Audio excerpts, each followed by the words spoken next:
Dans Alice Madness with Songs, le marionnettiste, forme monstrueuse d'Angus Bumby, est un antagoniste fascinant et son chara-design dans sa forme d'émerveil cache pas mal de symbolique. Son apparence cauchemardesque est une projection de sa véritable nature, bien loin du psychiatre bien sous tout rapport qu'il prétend être dans le monde réel.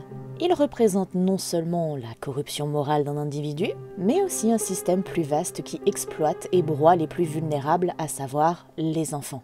Un combat et un devoir de dénonciation qui semble énormément tenir à cœur du créateur du jeu, McGee. Je vous propose donc une analyse du personnage d'Angus Bumby, ainsi que son homologue des merveilles, en long, en large et surtout en travers.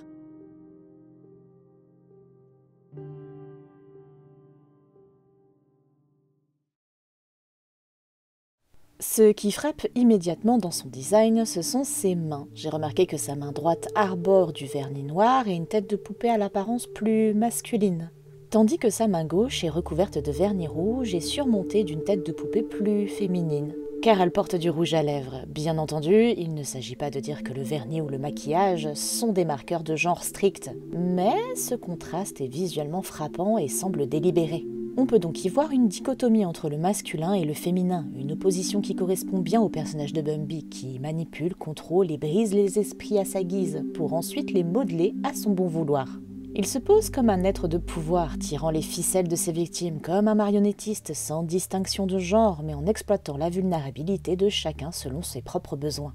Je me suis aussi demandé si cette main dite « féminine » entre guillemets était une représentation de Lizzie, la sœur d'Alice. Bumby était obsédé par Lizzie, et en gardant la clé de sa chambre, il l'a symboliquement enfermée avec lui pour toujours. Même après la mort de celle-ci, il la retient prisonnière d'une manière abstraite, suggérant qu'elle fait partie de lui. Elle ne pourra jamais lui échapper, même dans l'au-delà. Autre détail intéressant, il porte une bague à l'annulaire droit et une autre au pouce gauche. La bague à l'annulaire, surtout à droite, peut symboliser un engagement, un lien affectif profond. Or, si l'on suit l'idée selon laquelle la main gauche représente Lizzie, cette bague pourrait être une manière de symboliser une union malsaine et obsessionnelle avec elle. Quant à la bague au pouce, ce doigt est généralement associé à la force de caractère et à la volonté. Une bague à cet endroit pourrait représenter sa conviction d'avoir raison, sa domination absolue sur les autres et son indépendance dans son entreprise criminelle. Il ne répond de personne, il s'appartient et impose sa loi. Cependant, parfois, entre le chara-design de Bumby et son aspect dans le jeu, les bagues changent de doigt, passant d'une bague à l'annulaire gauche et une autre au pouce droit. Cela ne change pas trop les significations possibles, mais ça donne quelques subtilités en plus. Traditionnellement, dans de nombreuses cultures, l'annulaire gauche est associé à l'engagement et au mariage. Cela renforcerait l'idée comme quoi il considère Lizzie comme sienne. Une bague au pouce droit peut signifier une affirmation de domination et de contrôle. Dans le cas de Bumby, cela pourrait indiquer son ambition perverse et son besoin de manipuler ceux qui l'entourent. En résumé, une bague à l'annulaire droit, c'est le lien symbolique avec Lizzie, mais sans connotation avec le mariage. À l'annulaire gauche, c'est une appropriation plus forte de Lizzie, une symbolique plus intense du mariage forcé, même si ce n'est que dans la tête de Bumby qu'ils le sont, dans son fantasme de l'avoir seulement pour lui. Bague au pouce gauche, volonté de contrôle, mais plus interne, comme un symbole personnel de son pouvoir. Et au pouce droit, volonté de domination affirmée, assumée et tournée vers l'extérieur. Si McGee et son équipe ont pensé ces détails consciemment, ces éléments renforcent encore plus l'analyse de Bumby comme un prédateur qui ne se contente pas de détruire les innocents, mais qui s'approprie leur existence. Son design rappelle aussi celui d'une araignée, notamment à travers l'omniprésence de toiles, de fils et de contrôle, ce qui renforce l'idée qu'il est une force prédatrice. L'araignée est souvent associée au piège, au contrôle et à l'attente. Contrairement au prédateur qui chasse activement, elle tisse sa toile et attend que sa proie s'y empêtre, incapable de s'échapper. Il ne se contente pas de détruire ses victimes comme Alice physiquement, il contrôle son esprit. Comme une araignée, il tisse un piège psychologique où Alice est enfermée dans une illusion et ne peut pas voir la vérité. Il attend patiemment qu'elle succombe à sa toile, qu'elle abandonne la lutte et devienne une de ses poupées. Son corps allongé, disproportionné qui rappelle les pattes d'une araignée, ses doigts fins et articulés semblables à des pattes d'insectes, les fils qui sortent de ses mains et qui tiennent ses victimes semblables à une toile complexe. Il tisse une toile de mensonges, puis il observe, manipule, murmure et attend que son poison fasse son effet dans l'esprit de celles et ceux qu'il a sous son aile. puis les vide de leur volonté, leur imposant de nouveaux souvenirs, effaçant leur traumatisme pour les rendre vulnérables et obéissants. Et tout cela dans l'ombre et dans ce faux sentiment de sécurité et cette promesse d'aide factice. Il ne frappe pas, il conditionne, il manœuvre, il tire les ficelles. On va aussi faire une analyse du vernis de Bumby. Oui, on va aller jusqu'au vernis. Le noir est souvent associé aux puissants, aux élites, à l'élégance froide et impénétrable. Le rouge, plus ostentatoire, symbolise la passion, le vice, l'interdit ou le sang, la souffrance et la violence qu'il inflige aux enfants. D'ailleurs, le rouge et le noir sont aussi des couleurs de la reine de cœur, qui représente la tyrannie du pays des merveilles.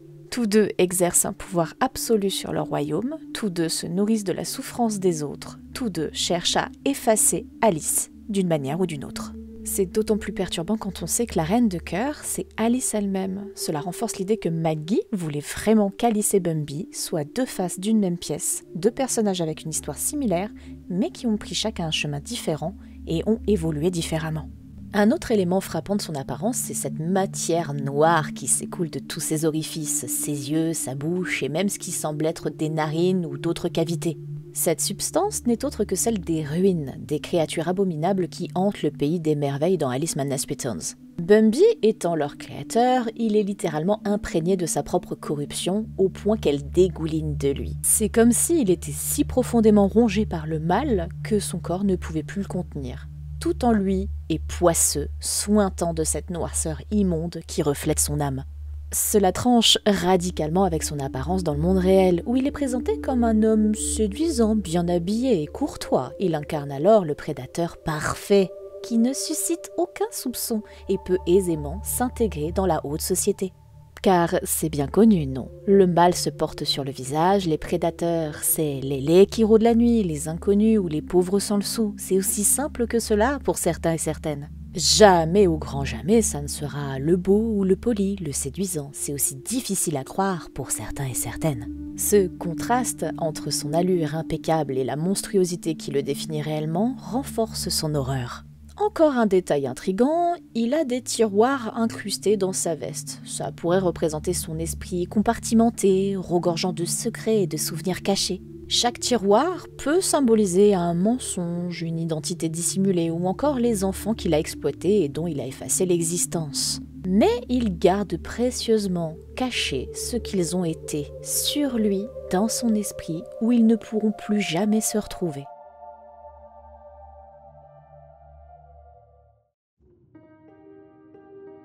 J'ai parlé plutôt d'abus physiques qu'il aurait fait subir à Alice, et même si ça me broie le cœur littéralement parce que j'adore tellement le personnage d'Alice que je ne peux pas l'imaginer subir un abus de la part de Bumby, pourtant il va falloir aussi qu'on analyse l'arène de boss du marionnettiste. Et bien sûr, la mise en scène de ce combat. Lorsque l'on affronte le marionnettiste, l'un des moments les plus marquants du combat est celui où il saisit deux piliers et tire la langue devant ces deux piliers. Cette scène peut être interprétée de plusieurs manières, mais pour moi, clairement, c'est une tentative de domination de la part de Bumby, voire d'abus psychologiques et physiques sur Alice. Les piliers pourraient représenter les jambes d'Alice, et ce geste serait alors une allusion troublante à l'agression qu'elle aurait subie de sa part. Après tout, Alice ressemble énormément à Lizzie. Ainsi, Angus viole une seconde fois l'aînée Liddell, comme il l'a fait le soir de l'incendie, tout en abusant de l'unique survivante de la famille. Même si l'acte en lui-même n'est jamais montré explicitement dans le jeu, tout laisse à penser que cela a pu arriver, et peut-être pas qu'une fois. Cette scène devient alors l'ultime affrontement entre eux, où il tente une dernière fois de l'anéantir, de l'écraser et de la réduire à néant pour l'empêcher de le dénoncer. Il y a également le signe de Cérès qui apparaît au centre de l'arène. C'est un symbole astrologique et mythologique puissant. Il est associé à la déesse romaine Cérès, équivalent à la déesse grecque Déméter, et possède plusieurs significations qui résonnent fortement avec le combat contre le marionnettiste. Dans la mythologie grecque et romaine, Cérès ou Déméter est la déesse de l'agriculture, des moissons et de la maternité. Elle est une figure protectrice et nourricière, souvent liée au cycle de la vie et de la mort.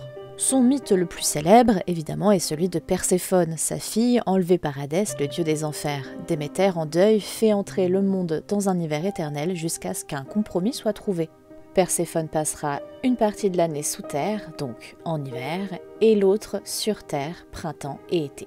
Cérès étant la déesse de l'agriculture et des moissons, elle est directement liée à l'idée de cause et conséquence, de karma. Ce que l'on sème, on le récolte. Bumby a manipulé, détruit et exploité des enfants, semant le mal et la souffrance à travers son orphelinat et ses actes criminels. Et donc, dans la confrontation finale, il est confronté aux conséquences de ses actes. L'esprit d'Alice, qu'il a tenté d'écraser et de remodeler à son image, finit par se rebeller et enfin le condamner. Il y a également des signes sur la robe d'Alice, mais je vais pas m'étendre ici, il y a déjà toute une vidéo dédiée aux analyses des robes justement que porte Alice tout au long du jeu, je vous invite à aller voir cette vidéo. Cependant, on n'a pas fini de parler de mythologie grecque et romaine.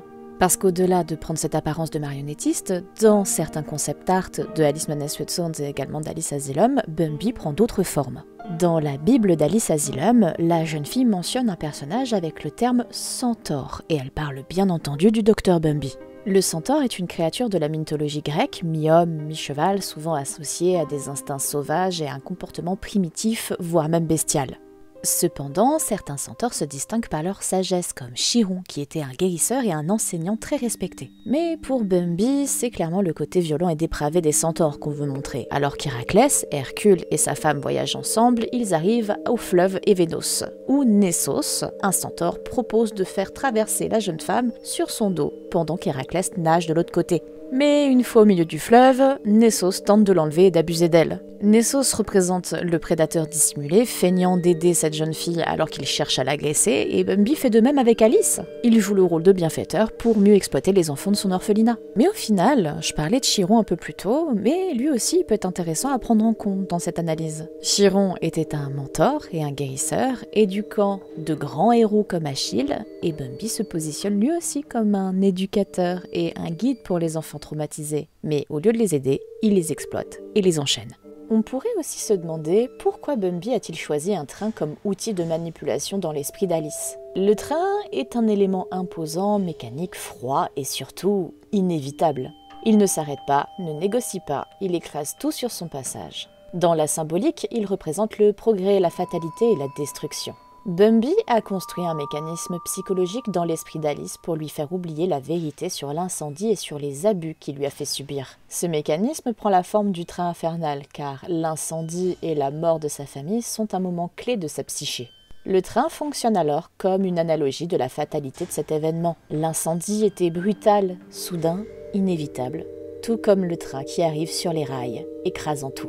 Le train devient une version externe du feu. Là où les flammes ont détruit sa famille dans la réalité, le train détruit ses souvenirs et son monde intérieur. Il représente un conditionnement froid, un processus répétitif et inarrêtable qui écrase les souvenirs comme il détruit le pays des merveilles d'Alice, en lui faisant croire que résister est tout bonnement inutile. Si Alice cède au train, elle abandonne sa lutte et accepte l'amnésie, ce qui permet à Bumby de couvrir ses crimes ainsi qu'assurer le silence d'Alice sur ce qu'elle a pu voir à l'orphelinat. Et d'ailleurs, j'ajouterais que la chute de Bumby sous les roues d'un train à la fin d'Alice Madness Returns est une ironie absolue. Il a utilisé le train comme symbole de pouvoir sur Alice, mais c'est ce même symbole qui mettra fin à son règne. Alice le pousse du quai, mais la scène reste très ambiguë. Je l'avais déjà dit dans une autre vidéo, mais l'a-t-elle réellement tué ou s'agit-il d'une projection mentale? Madness Returns ne le précise pas. Ce qui est sûr, c'est qu'elle le tue dans son esprit, en brisant son emprise psychologique sur elle. Alice Asylum devait clarifier ce point et révéler qu'Alice a réellement tué Bumby, ou du moins, une de ses altères l'a fait. Mais reprenons avec le marionnettiste. On aperçoit d'étranges mains reliées à lui par des fils. À première vue, cela évoque sa propre emprise sur ses victimes, mais en y regardant de plus près, il semble que lui-même soit manipulé. Cette mise en scène suggère une idée troublante. Bumby est peut-être lui aussi le produit d'un système corrompu. Maggie ne veut pas que l'on ressente de la pitié pour lui, et il a raison. Rien ne peut excuser ses actes, cependant si l'on s'intéresse à Alice Asylum, le 3e opus jamais réalisé, on apprend que Bumby a eu une enfance traumatique. Un père, souvent ivre, qui battait sa mère devant les yeux du jeune Angus, et sans aucun doute l'enfant lui-même. Cela pourrait indiquer que lui aussi a été broyé par une société qui ne se nourrit que de l'exploitation des faibles, mais au final, il a eu le choix, et il a choisi d'être un bourreau plutôt que de briser le cycle. Tout au long du jeu, on voit que Bumby a du pouvoir, et ce pouvoir, il aurait pu sincèrement le mettre à disposition au service des plus démunis. Il aurait pu se voir lui-même en ses enfants et devenir l'adulte qu'il aurait voulu avoir autour de lui dans son enfance. Il avait le choix, on a toujours le choix. Bumby ne semble pas être le seul maître du jeu, ses actes sont ignobles, mais il sert forcément quelqu'un, les adoptants de ses orphelins. Ces clients silencieux et invisibles qui ne sont jamais nommés, mais dont la présence plane sur toute l'intrigue. Les véritables maîtres du jeu sont ailleurs, dans l'ombre, plus puissants, plus influents et plus intouchables. Le fait que McGee mette en place une hiérarchie du mal renvoie à une critique sociale implacable. Ceux qui nous dirigent, ceux qui ont le pouvoir et l'argent, ont aussi les moyens de se livrer aux pires atrocités sans jamais être inquiétés.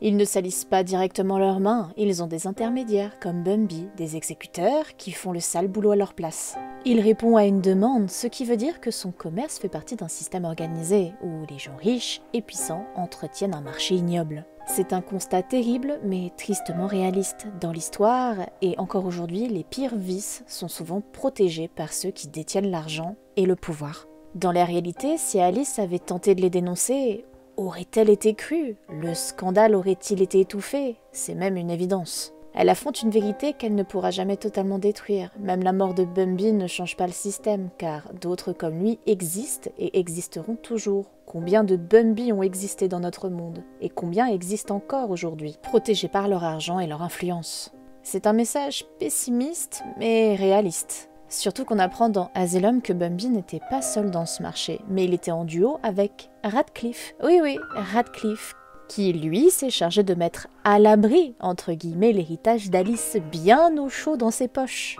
Il s'est même offert une des enfants de la maison de redressement de Bumby, Angela Radcliffe. Je ne vais pas plus m'étendre sur le pourquoi il a adopté cet enfant, je pense que vous et moi on a compris. Pour revenir encore plus sur le fait que Bumby a toujours eu bel et bien le choix, Alice aura assez de preuves pour faire enfermer Radcliffe et elle récupérera sa fortune volée. Elle investira dans la maison de redressement d'Angus Bumby, le rachetant, et ira récupérer tous les enfants qui ont été adoptés dans celle-ci. Avec son argent, son pouvoir et son influence enfin retrouvés. C'était une enfant traumatisée, meurtrie, abusée, brisée. Elle aurait pu devenir une énième Bumby. Et elle a presque failli en le tuant, parce qu'elle avait la ferme intention de faire la même chose avec Radcliffe. Mais au final, quoi, elle se serait fait enfermer et le marché aurait continué. Mais non, elle a fait son choix, elle a pas cédé à la noirceur qui aurait pu l'engloutir. Je ne dis pas que choisir ces ténèbres est la solution la plus facile ou que choisir la lumière est le choix le plus difficile. Je pense surtout que ça dépend de l'individu à qui on présente ses choix sur son chemin de vie. Cependant, on a toujours le choix. Toujours.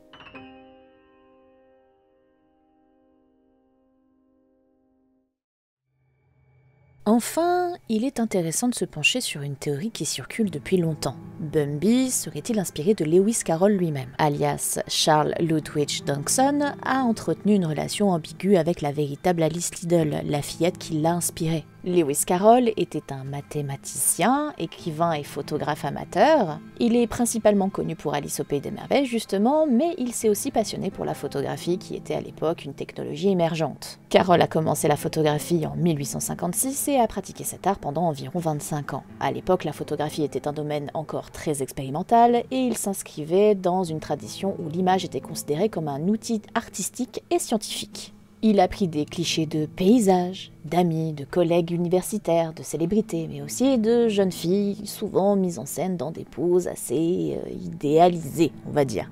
À l'époque victorienne, la représentation du nu enfantin n'était vraisemblablement pas perçue comme elle l'est aujourd'hui. Elle est associée à une vision idéalisée de l'innocence, inspirée de l'art antique. Les photographes et artistes représentaient souvent les enfants sous un angle plus angélique, pastoral, dans une approche qui se voulait artistique plutôt qu'érotique. Carroll a pris quelques photos de jeunes filles dénudées ou partiellement vêtues, mais ces images étaient souvent réalisées avec l'accord des parents, j'ai envie de dire, et l'accord des enfants dans tout ça, et dans un cadre posé et contrôlé. Ces photographies, il disait que c'était une approche pour les sciences humaines, donc il prenait des clichés d'adultes, d'adolescents, d'enfants nus, mais il n'était pas diplômé en photographie ni en sciences humaines. La photographie, c'était même pas encore un sujet d'étude ou une discipline à l'époque. Si ces photographies étaient perçues comme acceptables à l'époque victorienne, elles posent aujourd'hui des questions. Certains chercheurs y voient une obsession troublante pour les jeunes filles, tandis que d'autres estiment que Carroll était simplement influencé par son époque et qu'il voyait ses modèles sous un angle purement esthétique et idéalisé. Il faut aussi noter qu'il a détruit ou fait détruire plusieurs de ses photographies avant sa mort, ce qui laisse planer un doute sur ses intentions réelles.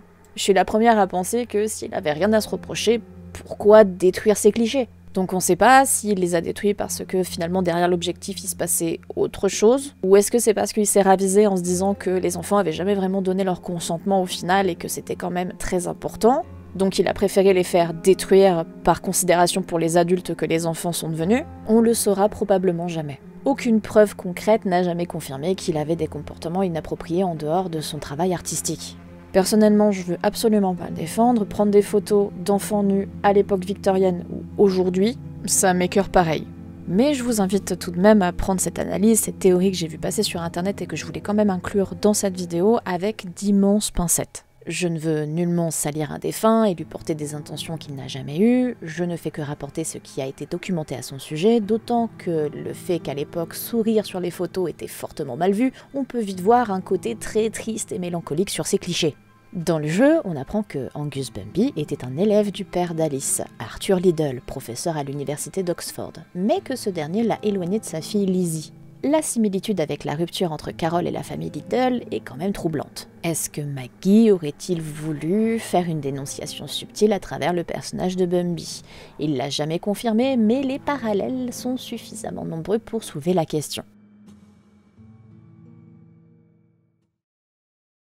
En conclusion, le marionnettiste est bien plus qu'un simple monstre, car Maggie ne laisse jamais rien au hasard dans sa licence qu'est Alice. Que ce soit dans American McGee's Alice, Madness Returns ou Asylum, ainsi que tous ses autres projets en rapport avec ce conte revisité à sa sauce, il incarne la corruption, l'oppression et l'exploitation sous toutes leurs formes. Chaque détail de son design, de ses mains au tiroir de sa veste, raconte une histoire macabre.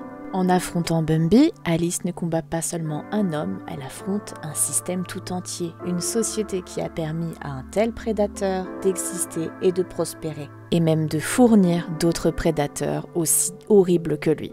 Et elle prouve en le défaisant que même les victimes ont le pouvoir de reprendre le contrôle de leur histoire. Et ce message que Maggie souhaite partager à travers son héroïne aurait atteint son paroxysme dans Alice Asylum. Et si vous voulez en apprendre plus sur la carrière du papa de cette licence, j'ai fait une vidéo rétrospective sur lui. Je vous remercie de m'avoir écouté, j'espère que cette analyse vous aura plu. Je vous invite à partager la vidéo, à la liker, à laisser un petit commentaire d'encouragement, ça aide énormément. Et prenez soin de vous surtout.